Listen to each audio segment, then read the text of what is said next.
This is our next topic, web services in ASP.NET.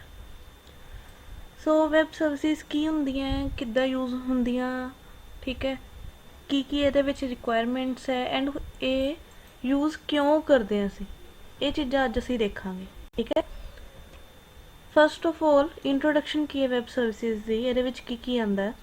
Web services ਜਿਹੜੀਆਂ ਹੁੰਦੀਆਂ ਨੇ ਉਹ ਵੈਬ ਪੇਜਿਸ ਦੀ ਤਰ੍ਹਾਂ ਹੀ ਕੰਮ ਕਰਦੀਆਂ। ਐਕਚੁਅਲ ਦੇ ਵਿੱਚ ਹੁੰਦਾ ਕਿ ਅਸੀਂ ਇੱਕ ਵੈਬ ਪੇਜ ਹੀ ਡਿਜ਼ਾਈਨ ਕਰਨਾ ਹੁੰਦਾ। ਡਿਫਰੈਂਸ ਕੀ ਹੁੰਦਾ web page end web service ਦੇ ਵਿੱਚ? ਡਿਫਰੈਂਸ ਸਿਰਫ ਇਹ ਹੈ ਕਿ ਜਿਹੜਾ ਵੈਬ ਪੇਜ ਹੁੰਦਾ ਉਹ ਇੱਕ ਐਪਲੀਕੇਸ਼ਨ ਤੱਕ ਲਿਮਿਟਡ ਹੁੰਦਾ, ਮਤਲਬ ਇੱਕ ਪਰਸਨ ਇੱਕ ਐਪਲੀਕੇਸ਼ਨ ਜਿਹੜਾ ਰਨ ਕਰ ਰਿਹਾ ਹੋਵੇ ਉਸ ਐਪਲੀਕੇਸ਼ਨ ਦੇ ਵਿੱਚ ਹੀ ਉਹਨੂੰ ਯੂਜ਼ ਕਰ ਸਕਦਾ। ਬਟ ਜਿਹੜੀਆਂ ਵੈਬ ਸਰਵਿਸਿਜ਼ ਹੁੰਦੀਆਂ ਨੇ ਉਹ ਇੱਕ ਐਪਲੀਕੇਸ਼ਨ ਤੋਂ ਦੂਸਰੀ ਐਪਲੀਕੇਸ਼ਨ ਦੇ ਵਿੱਚ ਡਾਟਾ ਟ੍ਰਾਂਸਫਰ ਕਰਨਾ ਜਾਂ ਫਿਰ ਇੱਕ ਐਪਲੀਕੇਸ਼ਨ ਦੇ ਵੈਬ ਪੇਜ ਨੂੰ ਦੂਸਰੀ ਐਪਲੀਕੇਸ਼ਨ ਦੇ ਵੈਬ ਪੇਜ ਦੇ ਵਿੱਚ ਸ਼ੋ ਕਰਵਾਉਣਾ, ਇਹ ਸਾਰੇ ਕੰਮ ਵੀ ਵੈਬ ਸਰਵਿਸਿਜ਼ ਦੇ ਹੁੰਦੇ ਆ। ਮਤਲਬ ਇੱਕ ਤਰ੍ਹਾਂ ਨਾਲ ਇਹ ਕਹਿ ਸਕਦੇ ਹੋ ਕਿ ਦੋ ਐਪਲੀਕੇਸ਼ਨਸ ਜਿਹੜੀਆਂ ਨੇ ਉਹ ਇੱਕ ਦੂਸਰੇ ਨਾਲ ਇੰਟਰੈਕਟ ਕਰ ਰਹੀਆਂ ਨੇ, ਮਤਲਬ ਦੋ ਪ੍ਰੋਜੈਕਟਸ ਆਪਸ ਦੇ ਵਿੱਚ ਇੰਟਰੈਕਟ ਕਰ ਰਹੇ ਨੇ ਠੀਕ ਹੈ। ਅਗਰ ਐਗਜ਼ਾਮਪਲ ਅਸੀਂ ਐਕਲਿਪਸ ਦੀ ਲਈਏ ਜਾਵਾ ਦੇ ਵਿੱਚ ਜਾਂ ਨੈਟਬੀਨਸ ਦੀ ਲਈਏ, ਉਹਦੇ ਵਿੱਚ ਕੀ ਹੁੰਦਾ ਅਸੀਂ ਸਭ ਤੋਂ ਪਹਿਲਾਂ ਇੱਕ ਪ੍ਰੋਜੈਕਟ ਕ੍ਰੀਏਟ ਕਰਦੇ ਹਾਂ ਠੀਕ ਹੈ। ਦੈਨ ਜਿਹੜਾ ਇੱਕ ਪ੍ਰੋਜੈਕਟ ਕ੍ਰੀਏਟ ਕੀਤਾ ਉਹਦੇ ਵਿੱਚ ਜਿਹੜੀਆਂ ਵੀ ਫਾਈਲਸ ਹੋਣਗੀਆਂ .java ਨਾਮ ਦੀਆਂ ਉਹ ਸਾਰੀਆਂ ਯੂਜ਼ ਹੁੰਦੀਆਂ ਨੇ ਉਸੇ ਹੀ ਪ੍ਰੋਜੈਕਟ ਦੇ ਵਿੱਚ। ਇੱਦਾਂ ਨਹੀਂ ਹੁੰਦਾ ਕਿ ਮੈਂ ਇੱਕ ਜਾਵਾ ਫਾਈਲ ਜਿਹੜੀ ਕਿ ਮੰਨ ਲਓ ਪ੍ਰੋਜੈਕਟ 1 ਦੇ ਵਿੱਚ ਇੱਕ ਜਾਵਾ ਫਾਈਲ ਬਣਾਈ abc.java ਐਂਡ ਮੈਂ ਉਸ ਜਾਵਾ ਫਾਈਲ ਨੂੰ ਪ੍ਰੋਜੈਕਟ 2 ਦੇ ਵਿੱਚ xyz.java ਦੇ ਵਿੱਚ ਕਾਲ ਕਰਨੀ ਚਾਹਾਂ ਤਾਂ ਉਹ ਨਹੀਂ ਹੋ ਸਕਦੀ ਠੀਕ ਹੈ। ਬਟ ਵੈਬ ਸਰਵਿਸਿਜ਼ ਜਿਹੜੀਆਂ ਨੇ ਉਹ ਸਾਨੂੰ ਇਹੀ ਫੈਸਿਲਿਟੀ ਪ੍ਰੋਵਾਈਡ ਕਰਦੀਆਂ ਕਿ ਅਸੀਂ ਇੱਕ ਵੈਬ ਸਰਵਿਸ ਦੀ ਤਰ੍ਹਾਂ ਨਾਲ ਇੱਕ ਪੇਜ ਬਣਾਵਾਂਗੇ, ਉਸ ਪੇਜ ਨੂੰ ਅਸੀਂ ਵੈਬ ਸਰਵਿਸ ਦੀ ਐਕਸਟੈਂਸ਼ਨ ਦੇਵਾਂਗੇ WS ਠੀਕ ਹੈ। ਐਂਡ ਉਸ ਵੈਬ ਸਰਵਿਸ ਨੂੰ ਅਸੀਂ ਆਪਣੇ ਵੈਬ ਪੇਜ ਮਤਲਬ ਅਸੀਂ ਦੂਸਰੀ ਐਪਲੀਕੇਸ਼ਨ ਦੇ ਵਿੱਚ ਕਿਸੇ ਵੀ ਐਪਲੀਕੇਸ਼ਨ ਦੇ ਵਿੱਚ ਜਿਹੜੀ ਮਰਜ਼ੀ ਪਲੇਟਫਾਰਮ 'ਚ ਬਣੀ ਹੋਵੇ ਉਹਦੇ ਵਿੱਚ ਅਸੀਂ ਉਹਨੂੰ ਕਾਲ ਕਰ ਸਕਦੇ ਹਾਂ ਠੀਕ ਹੈ।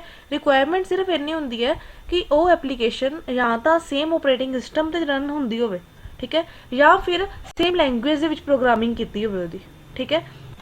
So web services are similar to web pages ਠੀਕ ਹੈ। ਇਹਨਾਂ 'ਤੇ ਸਮਝ ਆ ਗਿਆ। ਡਿਫਰੈਂਸ ਕੀ ਹੈਗਾ? Web page is intended for viewing by a person, ਮਤਲਬ ਇੱਕ ਪਰਸਨ ਹੀ ਵਿਊ ਕਰ ਰਿਹਾ।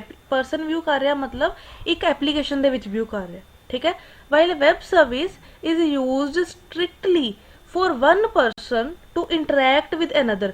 वैब सर्विस बनाने का रीज़न ये है कि एक पर्सन ने दूसरे पर्सन दे नाल किद्दां कम्यूनीकेट करना, किद्दां इंटरैक्ट करना यूजिंग एप्लीकेशंस ठीक है। इत्थे डायरैक्टली पर्सन लिखिया, पर्सन मीनस एप्लीकेशन ही है ठीक है। एक पर्सन एप्लीकेशन के थ्रू ही इंटरैक्ट करता है, एक एप्लीकेशन ही व्यू करता है, इस करके इत्थे पर्सन लिखिया ठीक है। And has no user interface. एक वैब सर्विस की मेन ਉਹਦਾ ਫੀਚਰ ਹੈ ਕਿ ਇਹਦੇ ਵਿੱਚ ਕੋਈ ਯੂਜ਼ਰ ਇੰਟਰਫੇਸ ਸਾਨੂੰ ਬਣਾਉਣ ਦੀ ਜ਼ਰੂਰਤ ਨਹੀਂ ਹੁੰਦੀ, ਅਸੀਂ ਸਿਰਫ ਉਹਦੀ ਪ੍ਰੋਗਰਾਮਿੰਗ ਦਿੰਦੇ ਆ, ਉਹਨੂੰ ਕੋਈ ਵੀ ਡਿਜ਼ਾਈਨ ਨਹੀਂ ਦਿੰਦੇ ਠੀਕ ਹੈ। ਮਤਲਬ ਅਗਰ ਅਸੀਂ ਗੱਲ ਕਰੀਏ ਵੈਬ ਪੇਜ ਦੀ, ਅਸੀਂ ਲਾਸਟ ਵੀਡੀਓ ਲੈਕਚਰ ਵਿੱਚ ਵੈਬ ਪੇਜ ਬਣਾਉਣਾ ਸਿੱਖਿਆ, ਉਹਦੇ ਵਿੱਚ ਇੱਕ ਤਾਂ ਹੁੰਦੀ ਸੀ ਸਾਡੀ ਪ੍ਰੋਗਰਾਮਿੰਗ ਵਾਲੀ ਫਾਈਲ ਐਂਡ ਇੱਕ ਹੁੰਦੀ ਸੀ ਡਿਜ਼ਾਈਨਿੰਗ ਵਾਲੀ ਫਾਈਲ ਠੀਕ ਹੈ। ਸੋ ਡਿਜ਼ਾਈਨਿੰਗ ਵਾਲਾ ਕੰਮ ਹੈ ਜਿਹੜਾ ਉਹ ਨਹੀਂ ਅਸੀਂ ਕਰਨਾ, ਅਸੀਂ ਸਿਰਫ ਪ੍ਰੋਗਰਾਮਿੰਗ ਮਤਲਬ ਜਿਹੜਾ ਲੌਜਿਕ ਵਾਲਾ ਕੰਮ ਹੈ ਠੀਕ ਹੈ, ਪ੍ਰੋਗਰਾਮਰ ਲੌਜਿਕ ਵਾਲਾ ਜਿਹੜਾ ਕੰਮ ਸੀ ਉਹੀ ਇਕੱਲਾ ਕਰਨਾ ਵੈਬ ਸਰਵਿਸਿਜ਼ ਦੇ ਵਿੱਚ ਠੀਕ ਹੈ। ਸੋ ਵੈਬ ਸਰਵਿਸਿਜ਼ ਆਰ ਲੂਜ਼ਲੀ ਕਪਲਡ ਦਾ ਰੀਜ਼ਨ ਕੀ ਹੈ? Because the web services make it unnecessary for either end of connection to be running the same operating system or to be programmed in same language। ਅਸੀਂ ਕੀ ਕਿਹਾ ਸੀ ਕਿ web service ਜਿਹੜੀ ਹੈ ਉਹਦੇ ਵਿੱਚ ਕੀ ਹੁੰਦਾ ਹੈ ਕਿ ਦੋ ਅਲੱਗ-ਅਲੱਗ ਐਪਲੀਕੇਸ਼ਨਸ ਇੱਕ ਦੂਸਰੇ ਨਾਲ ਇੰਟਰੈਕਟ ਕਰਦੀਆਂ ਠੀਕ ਹੈ। ਹੁਣ ਐਕਲਿਪਸ ਦੀ ਐਗਜ਼ਾਮਪਲ ਲਈ ਸੀ, ਐਕਲਿਪਸ ਦੇ ਵਿੱਚ ਜ਼ਰੂਰੀ ਤਾਂ ਨਹੀਂ ਅਸੀਂ ਜਾਵਾ ਦਾ ਹੀ ਪ੍ਰੋਗਰਾਮ ਬਣਾ ਸਕਦੇ ਹਾਂ ਠੀਕ ਹੈ, ਜਾਂ ਨੈਟਬੀਨਸ ਦੇ ਵਿੱਚ ਸਿਰਫ ਜਾਵਾ ਦੀ ਪ੍ਰੋਗਰਾਮਿੰਗ ਹੀ ਕਰ ਸਕਦੇ ਹਾਂ, ਉਹਦੇ ਵਿੱਚ ਅਸੀਂ C++ ਦਾ ਕੋਡ ਵੀ ਚਲਾ ਸਕਦੇ ਹਾਂ ਠੀਕ ਹੈ। ਸੋ ਮੈਂ ਅਗਰ ਚਾਹਾਂ ਕਿ ਮੈਂ C++ ਦੇ ਇੱਕ ਲੌਜਿਕ ਨੂੰ ਜਾਵਾ ਦੇ ਵਿੱਚ ਇੰਪਲੀਮੈਂਟ ਕਰਨਾ ਚਾਹੁੰਦੀ ਹਾਂ ਠੀਕ ਹੈ, ਉਹਦੇ ਲਈ ਮੈਨੂੰ ਵੈਬ ਸਰਵਿਸ ਦੀ ਜ਼ਰੂਰਤ ਪਏਗੀ। ਉਹਦੇ ਲਈ ਵੈਬ ਸਰਵਿਸ ਮੈਂ ਬਣਾ ਦਾਂਗੀ C++ ਨੂੰ, ਇੱਕ ਵੈਬ ਸਰਵਿਸ ਦਾ ਕੋਡ ਪ੍ਰੋਵਾਈਡ ਕਰਾਂਗੀ ਜਿਹਦੇ ਨਾਲ ਮੈਂ C++ ਦੇ ਕੋਡ ਨੂੰ ਆਪਣੀ ਜਾਵਾ ਦੀ ਐਪਲੀਕੇਸ਼ਨ 'ਚ ਰਨ ਕਰ ਸਕਦੀ ਹਾਂ। Same is the case with .NET ਦੇ ਵਿੱਚ ਅਸੀਂ ਵੈਬ ਸਰਵਿਸ ਬਣਾਉਂਦੇ ਹਾਂ, ਉਹਨੂੰ ਚਾਹੇ ਮੈਂ VB ਦੇ ਕੋਡ ਵਿੱਚ ਇੰਟਰੈਕਟ ਕਰਾਵਾਂ, ਚਾਹੇ ਮੈਂ ਉਹਨੂੰ C# ਦੇ ਕੋਡ ਦੇ ਵਿੱਚ ਇੰਟਰੈਕਟ ਕਰਵਾਵਾਂ ਠੀਕ ਹੈ। ਰਿਕੁਆਇਰਮੈਂਟ ਕੀ ਹੈ? ਲੂਜ਼ਲੀ ਕਪਲਡ ਮੀਨਸ ਜਾਂ ਤਾਂ ਉਹਦੇ ਵਿੱਚ ਸੇਮ ਓਪਰੇਟਿੰਗ ਸਿਸਟਮ 'ਤੇ ਰਨ ਹੋਵੇ ਜਾਂ ਸੇਮ ਲੈਂਗੁਏਜ ਦੇ ਵਿੱਚ ਹੋਵੇ, ਦੋਨੋਂ ਚੀਜ਼ਾਂ ਦਾ ਹੋਣਾ ਕੰਪਲਸਰੀ ਨਹੀਂ ਹੈ ਠੀਕ ਹੈ। Next point, The only necessary thing is that both client and server must support internet standard protocols. नाम दस रहा web service है means web ते चलेगी and web ते ਚੱਲਣ ਦੇ ਲਈ internet standard protocols ISP ਇਹਨਾਂ ਨੂੰ ਸਪੋਰਟ ਕਰਨਾ ਬਹੁਤ ਜ਼ਰੂਰੀ ਹੈ। ਕਿਹਦੇ ਲਈ? Client and server. ਕਲਾਇੰਟ ਕੌਣ ਹੈ? ਜਿਹੜਾ ਵੈਬ ਸਰਵਿਸ ਨੂੰ ਕਾਲ ਕਰ ਰਿਹਾ। ਸਰਵਰ ਕੌਣ ਹੈ? ਜਿਹਨੇ ਵੈਬ ਸਰਵਿਸ ਬਣਾਈ ਹੈ ਐਂਡ ਜਿਹੜਾ ਵੈਬ ਸਰਵਿਸ ਪ੍ਰੋਵਾਈਡ ਕਰ ਰਿਹਾ। ਠੀਕ ਹੈ। ਬੇਸਿਕ ਇੰਟਰਨੈਟ ਸਟੈਂਡਰਡ ਪ੍ਰੋਟੋਕੋਲਸ ਹੈਗੇ ਨੇ HTTP hyper text transfer protocol, SOAP simple object access protocol and XML extensible markup language. ਠੀਕ। Next ISP internet standard protocols ਕਿਹੜੇ ਹੈਗੇ ਆ? ਸਭ ਤੋਂ ਪਹਿਲਾਂ ਤੇ HTTP hyper text transfer protocol. ਇਹ ਯੂਜ਼ ਕਾਹਦੇ ਲਈ ਹੁੰਦਾ? ਵੈਬ ਦੇ ਲਈ। ਅਗਰ ਅਸੀਂ ਵੈਬ ਦੀ ਫੈਸਿਲਿਟੀਜ਼ ਯੂਜ਼ ਕਰਨੀਆਂ ਨੇ ਤਾਂ ਉਹਦੇ ਲਈ HTTP ਪ੍ਰੋਟੋਕੋਲ ਦਾ ਹੋਣਾ ਜ਼ਰੂਰੀ ਹੈ। ਠੀਕ ਹੈ। ਨੈਕਸਟ ਹੈ SOAP protocol simple object access protocol. ਇਹ ਕਿਉਂ ਯੂਜ਼ ਹੁੰਦਾ? ਇਹ ਇੱਕ ਲਾਈਟ ਵੇਟ ਮਤਲਬ ਹੈਵੀ ਨਹੀਂ ਹੈ, ਕੋਈ ਵੀ ਵੈਬ ਸਰਵਿਸ ਇਹਨੂੰ ਯੂਜ਼ ਕਰ ਸਕਦੀ ਹੈ। ਦੂਸਰੀ ਗੱਲ ਆਬਜੈਕਟ ਓਰੀਐਂਟਡ ਪ੍ਰੋਟੋਕੋਲ ਮੀਨਸ ਇਹਦੇ ਵਿੱਚ ਊਪਸ ਦੇ ਕਨਸੈਪਟਸ ਲਾਈ ਕਰਦੇ ਨੇ। ਠੀਕ ਹੈ। ਸੋ ਆਬਜੈਕਟ ਓਰੀਐਂਟਡ ਪ੍ਰੋਟੋਕੋਲ ਹੈ, ਲਾਈਟ ਵੇਟਡ ਹੈ। ਠੀਕ ਹੈ। ਬੇਸਡ ਕਾਹਦੇ ਤੇ ਹੈ? XML ਤੇ, XML ਲੈਂਗੁਏਜ ਤੇ। मतलब इन्हें डाटा ट्रांसफर करवाना है यूजिंग वेब इन XML फॉर्मेट। ठीक है। XML प्रिंसिपल मार्कअप लैंग्वेज है, एक क्रॉस प्लेटफॉर्म स्टैंडर्ड है, मीनस किसी भी प्लेटफॉर्म से रन कर सकते हैं। कादे लई? For formatting and organizing information. Means XML ਨੂੰ ਅਸੀਂ ਟੈਕਸਟ ਫੋਰਮੈਟਿੰਗ ਜਾਂ ਫਿਰ ਕਹਿ ਲਓ ਕਿ ਅਸੀਂ ਆਪਣੇ ਪ੍ਰੋਜੈਕਟ ਦੇ ਜਿੰਨੇ ਵੀ ਟੂਲਸ ਹੈ ਉਹਨਾਂ ਦੀ ਫੋਰਮੈਟਿੰਗ ਕਰਨੀ ਹੋਵੇ। ਠੀਕ ਹੈ। ਜਾਂ ਵੈਬ ਪੇਜ ਦੀ ਫੋਰਮੈਟਿੰਗ ਕਰਨੀ ਹੋਵੇ ਉਹਦੇ ਲਈ ਯੂਜ਼ ਕਰ ਸਕਦੇ ਆ। ਜਾਂ ਫਿਰ ਇਨਫੋਰਮੇਸ਼ਨ ਨੂੰ ਆਰਗੇਨਾਈਜ਼ ਕਰਨਾ ਕਿ ਇਹਦੀ ਐਗਜ਼ਾਮਪਲ ਅਸੀਂ ਸਭ ਤੋਂ ਵੱਡੀ ਐਗਜ਼ਾਮਪਲ ਅਸੀਂ ਪਿਛਲੇ ਲੈਕਚਰਸ ਦੇ ਵਿੱਚ ਕੀਤੀ ਹੈ ਡਾਟਾ ਸੈੱਟ। ਡਾਟਾ ਸੈੱਟ ਦੇ ਵਿੱਚ XML ਫਾਰਮੈਟ ਦੇ ਵਿੱਚ ਡਾਟਾ ਸਟੋਰ ਹੁੰਦਾ ਸੀ। ਠੀਕ ਹੈ। ਸੋ ਆਰਗੇਨਾਈਜ਼ ਕਰ ਰਿਹਾ ਸੀ ਉਹ ਇਨਫੋਰਮੇਸ਼ਨ ਨੂੰ ਡਾਟਾ ਸੈੱਟ। ਠੀਕ ਹੈ। ਕਿਹਦੀ ਹੈਲਪ ਦੇ ਨਾਲ? XML ਲੈਂਗੁਏਜ ਦੀ। ਠੀਕ। ਇੰਟਰਨੈਟ ਸਟੈਂਡਰਡ ਪ੍ਰੋਟੋਕੋਲਸ ਦੇ ਬਾਰੇ ਇੰਟਰੋਡਕਸ਼ਨ ਤੁਹਾਨੂੰ ਦਿੱਤੀ ਹੈ। ਇਹਦੇ ਬਾਰੇ ਤੁਸੀਂ ਕਾਫੀ ਹੱਦ ਤੱਕ ਕੰਪਿਊਟਰ ਨੈਟਵਰਕ ਸਬਜੈਕਟਸ ਦੇ ਵਿੱਚ ਪੜ੍ਹ ਚੁੱਕੇ ਹੋ। ਠੀਕ ਹੈ। Next properties of web services. ਇਹਨਾਂ ਦੀ ਕੀ ਪ੍ਰੋਪਰਟੀ? ਤੇ ਲੈਂਗੁਏਜ ਇੰਡੀਪੈਂਡੈਂਟ ਹੈ, ਜ਼ਰੂਰੀ ਨਹੀਂ ਸੇਮ ਲੈਂਗੁਏਜ ਦੇ ਵਿੱਚ ਕੋਡ ਰਨ ਹੋਵੇ। ਠੀਕ ਹੈ। ਅਗਰ ਮੈਂ C++ ਦੀ ਐਗਜ਼ਾਮਪਲ ਲਈ ਸੀ, C++ ਦਾ ਕੋਡ ਮੈਂ ਜਾਵਾ 'ਚ ਰਨ ਕਰਨਾ ਚਾਹੁੰਦੀ ਹਾਂ ਤਾਂ ਉਹ ਵੈਬ ਸਰਵਿਸਿਜ਼ ਦੀ ਹੈਲਪ ਨਾਲ ਹੈ। ਲੈਂਗੁਏਜ ਇੰਡੀਪੈਂਡੈਂਟ ਹੈ, ਲੈਂਗੁਏਜ ਡਿਪੈਂਡੈਂਟ ਨਹੀਂ ਹੈ। ਇਹ ਨਹੀਂ ਕਹਿ ਰਿਹਾ ਕਿ ਅਲੱਗ-ਅਲੱਗ ਲੈਂਗੁਏਜ ਯੂਜ਼ ਨਹੀਂ ਕਰ ਸਕਦੇ। ਕਿਸੇ ਵੀ ਲੈਂਗੁਏਜ ਦੇ ਕੋਡ ਨੂੰ ਕਿਸੇ ਵੀ ਲੈਂਗੁਏਜ ਦੇ ਵਿੱਚ ਕਾਲ ਕਰ ਸਕਦੇ ਆ ਯੂਜ਼ਿੰਗ ਵੈਬ ਸਰਵਿਸਿਜ਼। ਇਸ ਕਰਕੇ ਇਹ ਹੈ ਲੈਂਗੁਏਜ ਇੰਡੀਪੈਂਡੈਂਟ।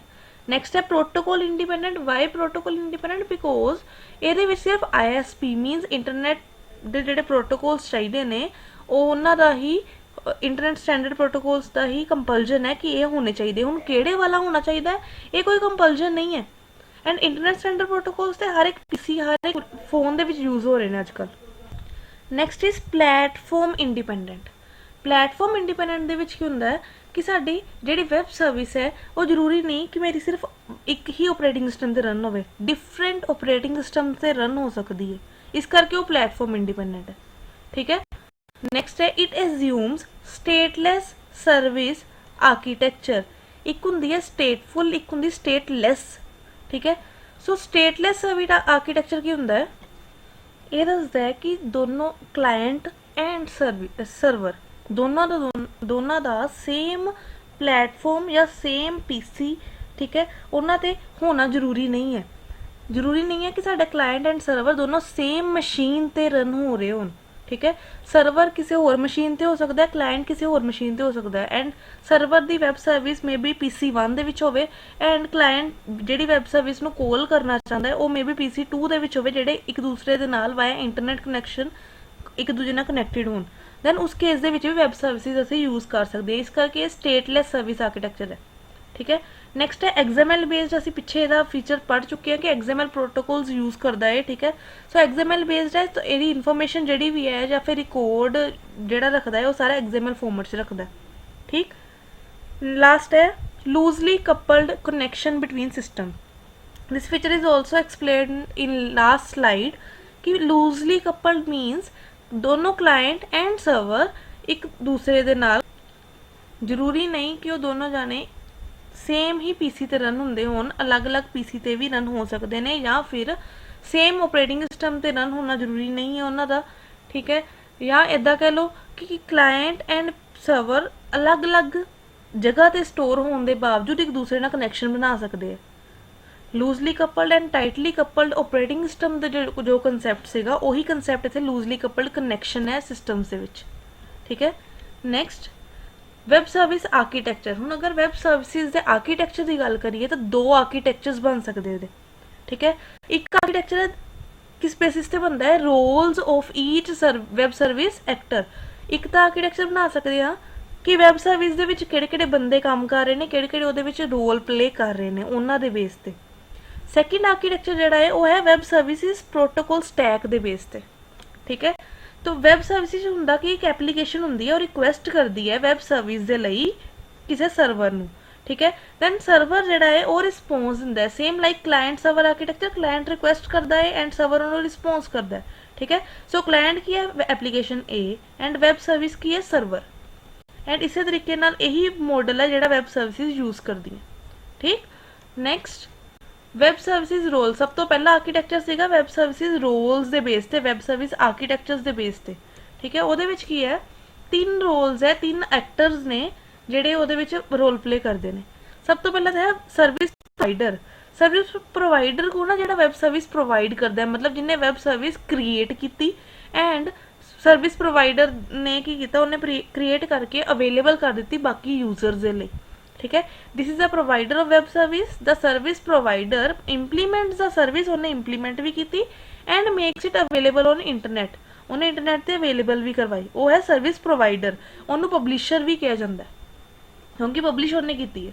ठीक है, सैकेंड है सर्विस रिक्वेस्टर और कंज्यूमर। सर्विस रिक्वेस्टर का की काम है, इन्हें रिक्वेस्ट करनी है, जो साडा क्लाइंट का काम हुंदा सी। इत्थे एप्लीकेशन ये रिक्वेस्ट कर रही है, सो एक ये सर्विस रिक्वेस्टर है, कंज्यूमर है जिहड़ी कंज्यूम कर रही है वैब सर्विस नूं। ठीक है, the requester utilises an existing web service by opening A network connection. Network के थ्रू एक दूसरे नाल कनैक्ट होणगे क्योंकि अलग अलग स्पीसीज ते अलग अलग मशीनस ते हो सकती है। साडी वैब सर्विस किसी होर मशीन ते होवे एंड क्लाइंट किसी होर मशीन ते होवे, एक दूसरे नाल कनैक्ट किद्दां करनगे, इंटरनेट कनैक्शन दे नाल। ठीक है, ओपन कर इंटरनेट कनैक्शन रखना है and sending an XML request. Request हमेशा XML फॉर्मेट दे विच ही जाएगी। ठीक है, क्योंकि XML फॉर्मेट है जिहड़ा कि हर एक PC सपोर्ट करता है, ये कंपलसरी नहीं है किसी भी तरह के आर्कीटैक्चर या फिर किसी भी तरह के सॉफ्टवेयर का इंस्टॉल होना। ठीक है, ये एक्सटेंसिबल मार्कअप लैंग्वेज है। ठीक है, ये यूजर डिफाइंड टैग्स होंगे हैं, सो ईजीली अंडरस्टूड है हर किसी PC के लिए। अदरवाइज अगर HTML की गल की जाए तो HTML दे अगर HTML3 को यूज़ कर रहा है, उन्हें HTML4 दे विच रन करना चाहे उस प्रोग्राम नू तो वो हो जाएगा। ठीक है, हायर वर्जन जो हो जाएगा, बट अगर HTML4 के कोड नू HTML3 च रन करना चाहो तो नहीं होएगा, कंपैटिबिलिटी इशूज़ आते हैं। ठीक है, वो इशू ना क्रिएट हो XML फॉर्मेट यूज़ करते। एंड लास्ट है सर्विस रजिस्ट्री। सर्विस रजिस्ट्री का की काम है, इन्हें रजिस्टर करना वैब सर्विस नू। ठीक है, the logically centralised directory of services. Service registry की है जिन्हें सारिया वैब सर्विसेज नू किसी एक सेंट्रल लोकेशन के उत्ते सेव करके रखना है, ताकि किसी को भी अगर चाहिए है तो इतों चैक कर सकता है कि मेरे को है या नहीं है। मतलब एक तरह एक रिकॉर्ड कीपिंग परसन है ये। ठीक है, इन्हें कॉल करनी, सॉरी इन्हें वैब सर्विस बनानी है, इन्हें उन्होंने कॉल करना है तो यूज़ करना है, बट पता कितने लगेगा कि वैब सर्विस किसी ने बनाई है या नहीं। इनू ये डायरैक्टली वो गल नहीं करेगा, इन्हें वैब रजिस्ट्री ने गल करना है, रजिस्ट्री ने प्रोवाइडर की डिटेल्स देनी है, दैन इन्हू पता लगेगा कि हाँ ये कोई परसन है। सेम लाइक अगर गल की जाए तो ये साडे लेट्स अज्यूम कि असी कॉल करके किसी को कुछ समान मंगवाना है। ठीक है, सो ये की होगा जिहदे कोल समान मंगवाना है वो है पब्लिशर, असी कौन है कंज्यूमर। कॉल करने के लिए फोन नंबर होना जरूरी है, सो फोन नंबर जिथे सेव है वो है सर्विस रजिस्ट्री। ठीक है, ये सेंट्रलाइज डायरेक्टरी है services the. The registry provides a central place way developers can publish new services, मतलब असी नवे नंबर्स भी ऐड कर सकते हैं जितों जो समान मंगवा सकते हैं, और फाइंड एग्जिस्टिंग वंस, अगर कोई ऑलरेडी एग्जिस्ट कर रहा है जितों मैं समान मंगवाना जो ऑलरेडी परसन का नंबर सेव है तो वो भी मैं रजिस्ट्री के चेक कराँगी। ठीक है, इन्हें बेसिकली रजिस्टर्ड वर्क सारा करना है। It therefore serves as a centralized clearing house for companies and their services, मतलब एक सेंट्रलाइज्ड पर्सन कह सकते हो या ये कह लो कि एक लेयर है पब्लिशर एंड कंज्यूमर विच जिन्हें इन दोवां दी इंटरैक्शन करवानी है। ठीक है, ये 3 परसनस ने ਜਿਹੜੇ ਵੈਬ ਸਰਵਿਸਿਜ਼ ਨੂੰ ਕ੍ਰੀਏਟ ਕਰਨ ਦੇ ਲਈ ਰੋਲ ਪਲੇ ਕਰਦੇ ਆ। ਵੈਬ ਸਰਵਿਸਿਜ਼ ਐਕਟਰਸ ਨੇ। ਠੀਕ ਹੈ, ਵੈਬ ਸਰਵਿਸਿਜ਼ ਦੇ ਵਿੱਚ ਰੋਲਸ ਇਹ 3 ਪਰਸਨਸ ਦਾ ਕਹਿ ਲਓ ਜਾਂ ਫਿਰ ਇਦਾਂ ਕਹਿ ਲਓ ਕਿ ਇਹ ਵੈਬ ਸਰਵਿਸਿਜ਼ ਦੇ ਵਿੱਚ 3 ਐਕਟਰਸ ਨੇ ਜਿਹੜੇ ਕੰਮ ਕਰਦੇ ਨੇ। ਸੇਮ ਲਾਈਕ ਡਾਟਾਬੇਸ ਦੇ ਵਿੱਚ ਵੀ 4 ਤਰ੍ਹਾਂ ਦੇ ਐਕਟਰਸ ਪੜ੍ਹਦੇ ਹੁੰਦੇ ਅਸੀਂ ਉਸੇ ਤਰੀਕੇ ਨਾਲ। ਠੀਕ ਹੈ, ਨੈਕਸਟ ਹੈ ਪ੍ਰੋਟੋਕੋਲ ਸਟੈਕ ਦੇ ਬੇਸਿਸ ਤੇ ਵੈਬ ਸਰਵਿਸਿਜ਼ ਦਾ ਆਰਕੀਟੈਕਚਰ।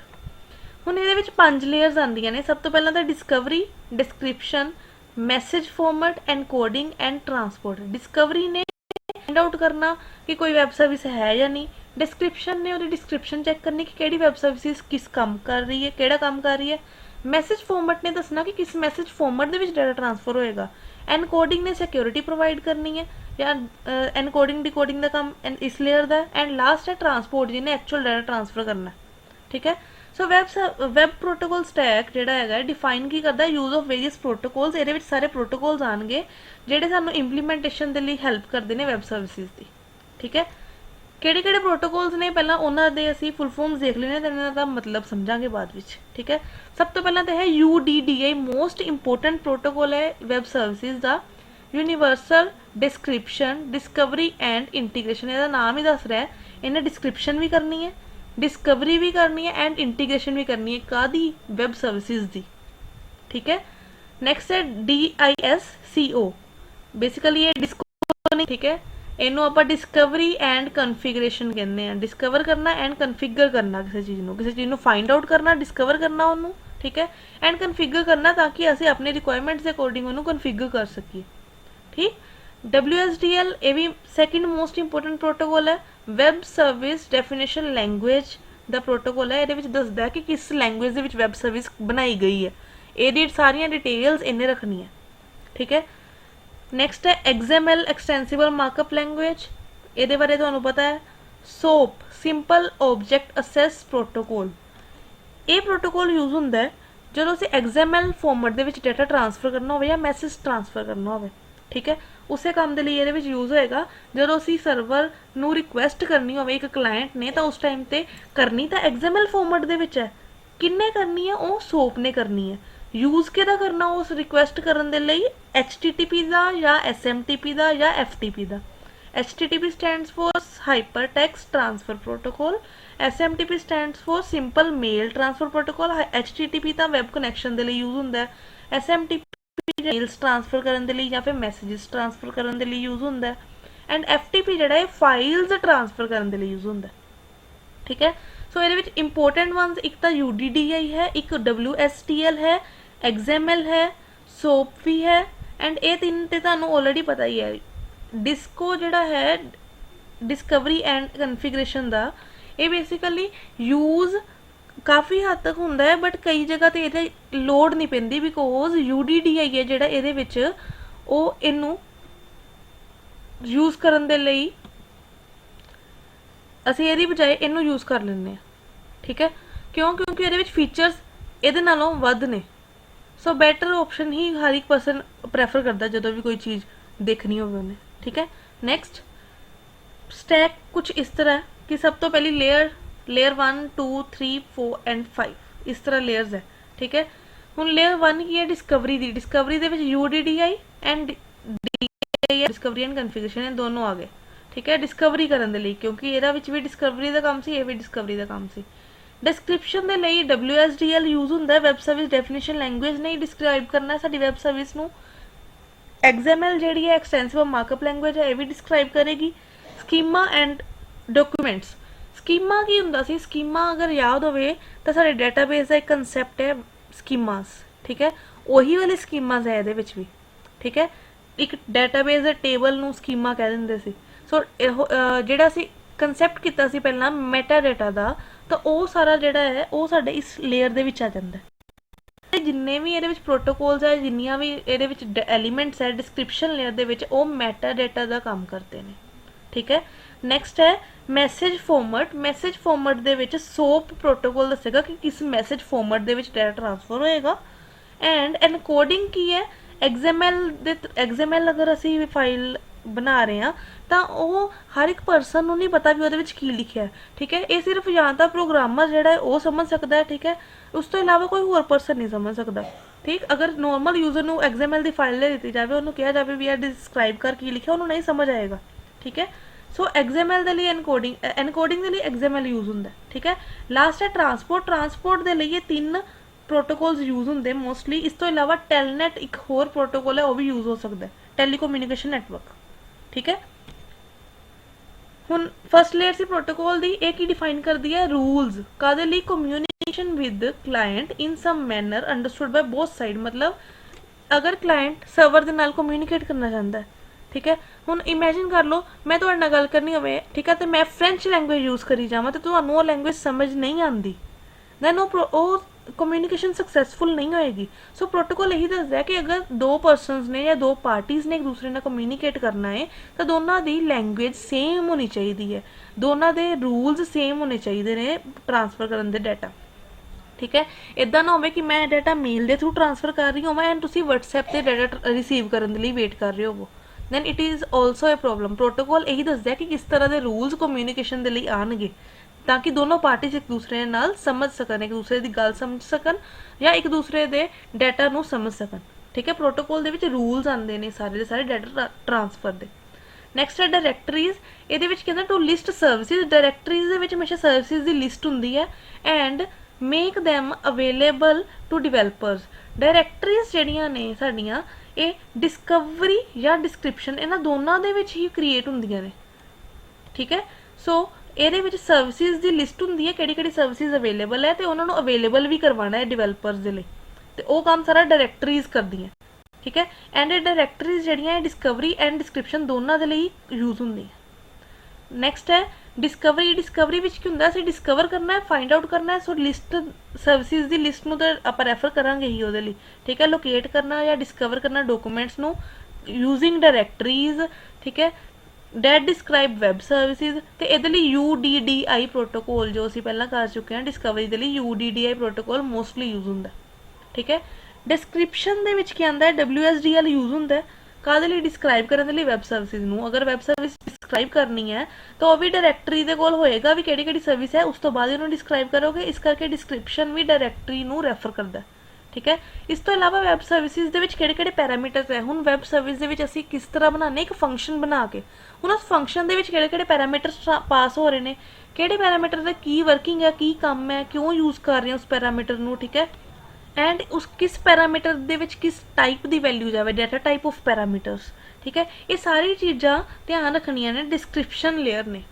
लास्ट है सिक्योरिटी दे लई की ये यूज़ होंगे, web service must live with in the security constraints. Like कुछ कंस्ट्रेंट्स असीं अपने हर एक ने अपने सिस्टम के उत्ते लगाए होंगे, लाइक इंट्रूजन डिटेक्शन सिस्टम होंदा है या फिर फायरवॉल लगाई होंदी है या इस तो इलावा कोई होर भी सिक्योरिटी कंस्ट्रेंट्स लगाए हो सकते हैं।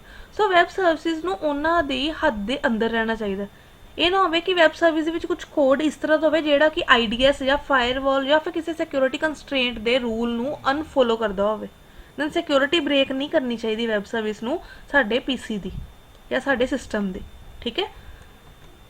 हुण प्रोटोकॉल जिहड़ा WSDL यूज़ किया ये की काम है, किद्दां यूज़ हुंदा, ठीक है। WSDL web service definition language, ये XML बेस्ड लैंग्वेज है, ठीक है। डिस्क्राइब कर दी है वैब सर्विसिज नूं and also describes how to access them, भी किस तरह असीं वैब सर्विस नूं यूज़ करना है। WSDL जिहड़ा डिस्क्राइब करता है वैब सर्विस नूं along with the message format, message का फॉर्मेट भी दसदा कि किस फॉर्मेट दे विच मैसेज ट्रांसफर होएगा and protocol details for the web service. मतलब अगर एक वैब सर्विस डिस्क्राइब कर रही है इट मीनस उस वैब सर्विस के लिए केड़ा मैसेज फॉर्मेट ट्रांसफर यूज़ करना है एंड उस वैब सर्विस के लिए केड़े प्रोटोकॉल मतलब केड़े रूल्स रखने हैं कि डाटा ट्रांसफर हो सके। वो सारी चीज़ां WSDL ने डिफाइन करनी है एंड किस लैंग्वेज करनी है, XML लैंग्वेज दे विच, ठीक है। नैक्सट है UDDI, ये भी XML बेस्ड ही है, ठीक है। ये डिस्क्राइब करता है, पब्लिश करता है एंड फाइंड करता है किनू, वैब सर्विसिज नू, ठीक है। Universal description, discovery and integration, ठीक है। इन्हें सारे डिस्क्राइब भी करना, पब्लिश भी करना, फाइंड भी करना वैब सर्विसिज नू, ते XML बेस्ड स्टैंडर्ड है, ठीक है। सोप लास्ट है, ये भी XML बेस्ड है। अच्छा एक चीज़ याद रखियो, वैब सर्विस दे विच हर एक प्रोटोकॉल जिहड़ा मर्जी होवे वो XML बेस्ड ही होएगा, ठीक है। ये अलो करता है एप्लीकेशन नू एक्सचेंज करनी इनफॉर्मेशन ओवर HTTP। स्टार्टिंग में भी मैं दस्सिया जो प्रोटोकॉल की डेफिनेशन दसी सी, तो मैं यही कहा सी कि सोप की हेल्प के नाल HTTP FTP या फिर टेलनेट या SMTP ਜਿਹੜੇ प्रोटोकॉल्स डाटा ट्रांसफर के लिए यूज़ होंगे है, उन्होंने तो डाटा ट्रांसफर अगर करना हो तो सोप प्रोटोकॉल की हेल्प नाल होंदा, ठीक है। नैक्सट है HTTP, ये web WWW world wide web का बैकबोन है, इस तो इलावा वर्ल्ड वाइड वैब नहीं चल सकता, ठीक है। ये फॉर्मेट दसदा है मैसेजेस का ਜਿਹੜੇ थ्रू ਅਸੀਂ वैब ब्राउजर्स या वैब सर्वर्स एक दूसरे ਨਾਲ कम्यूनीकेट करते हैं, ठीक है। Also define how a web browser should respond to a particular web browser request, मतलब वैब ब्राउजर दूसरे वैब ब्राउजर ने रिक्वेस्ट कर रहा है तो किस तरीके से उन्होंने आपस में इंटरैक्ट करना है, वो भी HTTP ही डिफाइन करेगा। हुण इत्थे अगर छोटी जी एग्जाम्पल ली जाए कि असी एक वैब पेज बनाया ASP.NET दे विच, ठीक है, उन्होंने मैं सर्वर के उत्ते सेव कर दिता। उस तो बाद अगर मैं उन्होंने कॉल करनी चाहवां तो उस टाइम ते वो हमेशा HTML format they which and ओदा जिहड़ा लिंक हुंदा है ओदे अगे हमेशा HTTP प्रोटोकॉल लिखिया आंदा है, http://www. दैन जो भी लिखा आना उस तरीके ना होंदा, ठीक है। हुण जिन्नियां भी वैबसाइट्स देखदे उन्हां विच इसे तरीके नाल लिखिया आंदा। हुण जरूरी तो नहीं सारियां वैबसाइट्स HTML च बनियां होणगियां, अलग अलग लैंगुएज बनियां हो सकदियां, ठीक है। सो HTTP जिहड़ा है वो सारियां दे लई एक कॉमन प्लेटफॉर्म प्रोवाइड करदा है। Then FTP file transfer protocol है, ठीक है। ये TCP कनैक्शनस दो तरह के यूज़ होंगे, एक होंगे कंट्रोल कनैक्शन, ये कंट्रोल मीनस उन्हें कंट्रोल चैक करना, मतलब ऑथेंटिकेट करना, एंड डाटा कनैक्शन जो होंगे डाटा ट्रांसफर के लिए यूज़ होंगे, ट्रांसफरिंग द फाइल्स के लिए, ठीक है। SMTP जोड़ा है ये ईमेल सर्वर्स के लिए यूज़ होंगे, क्योंकि यह नाम ही है simple mail transfer protocol, mail means email servers के लिए यूज़ होएगा, ठीक है। तो ईमेल्स के थ्रू एक दूसरे ग्लोब के किते भी कम्यूनीकेट करना है तो वो SMTP यूज़ होंगे। हुण इहदा फायदा की है बाकी सारे प्रोटोकॉल्स तो ज़्यादा, इहदा फायदा इस करके है क्योंकि अगर इत्थे एग्जाम्पल मैं लई है कि असाइनमेंट अगर तुसीं 11:59 ते सबमिट करवा रहे हो, ठीक है, दैन वो उस टाइम ते ही जाएगी। इमेजिन इत्थे बेसिकली ये किया गया कि अगर 12 o'clock लास्ट लिमिट सी असाइनमेंट सबमिशन की, ठीक है, एंड तुसी 1 मिनट पहला सबमिट कर दो, बट टीचर का कनैक्शन जो है लेट्स अज्यूम जिस टीचर ने तुसी सबमिट करनी सी उन्होंने इंटरनेट ऑफ किया है, ठीक है, उस टाइम ते HTTP FTP डाटा ट्रांसफर नहीं कर पाएंगे। उस केस दे विच SMTP प्रोटोकॉल जो है वो की करता है, उस तुहाडे वालों उस मेल नूं सेंड कर दिंदा है, ठीक है। मेल जिस टाइम तुसीं सेंड करते हो वो उस टाइम ते ही सेंड हो जाती है सर्वर ते, ठीक है, रिसीवर नूं उस टाइम ते ही पहुँच जाती है। बट रिसीवर जिस टाइम ते नेट ऑन करेगा उस टाइम ते ओहदे phone they which system they which show होंदी है, बट टाइमिंग जिहड़ी है जिस टाइम तुसीं सेंड कीती है वही शो होंदी है रिसीवर नूं भी। ये फीचर है SMTP का, SMTP करके ही ये चीज़ होंदी है। अदरवाइज अगर देखा जाए कि जिस टाइम ते मैं नैट ऑन करा उस टाइम ते मैनूं मैसेज आने चाहिए, उदों तक तो मैसेज फिर सारे क्रैश हो चुके होंगे, हो सकता कोई मैसेज लॉस हो जाए नैटवर्क ते, ठीक है। ਉਹਦੇ ਲਈ SMTP प्रोटोकॉल का मेन बेनीफिट है। हुण कुछ क्वेश्चन है तुहाडे लई, what are 3 web service roles? 3 web services roles mean web services दे विच 3 परसन सी, एक्टर्स सी 3, वो किहड़े-किहड़े ने, तिन्नां दे नाम दसने आ। इस तो इलावा नीचे लिखे हुए सारे प्रोटोकॉल्स जिहड़े लिखे ने इन्हां सारियां दियां फुल फॉर्म्स दसनियां ने, ठीक है। HTTP SOAP SMTP XML UDDI and WSDL, ठीक है जी। All the best for your exams. Be prepared for final exams also, ठीक है क्लास। Thank you. अगर कोई भी डाउट होए तो कमेंट्स कर सकते हो। Thank you class.